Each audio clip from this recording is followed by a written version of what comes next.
শেখ হাসিনার সরকারের পতনের পর গত ৮ আগস্ট ডক্টর মোহাম্মদ ইউনূসের নেতৃত্বে শপথ নেন ১৬ জন উপদেষ্টা। এই উপদেষ্টাদের মধ্যে রয়েছেন বৈষম্য বিরোধী ছাত্র আন্দোলনের অন্যতম দুই সমন্বয়ক মোহাম্মদ নাহিদ ইসলাম ও আসিফ মাহমুদ। প্রজাতন্ত্রের একজন কর্মচারী হিসেবে পাওয়া নিজের প্রথম বেতন দান করেছেন উপদেষ্টা আসিফ। রোববার রাতে ভেরিফাইড ফেসবুক প্রোফাইলে আসিফ এ তথ্য জানান।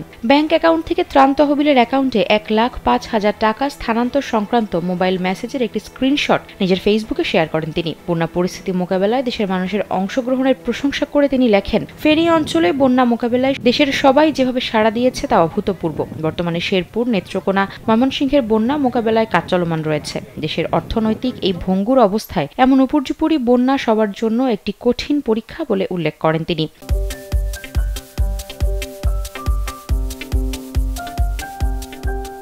দেশবাসীকে ঐক্যবদ্ধভাবে সকল দুর্যোগ সংকট মোকাবেলায় কাজ করার আহ্বান জানান বৈষম্য বিরোধী ছাত্র আন্দোলনের অন্যতম সমন্বয়ক আসিফ মাহমুদ সজীব ভূঁইয়া।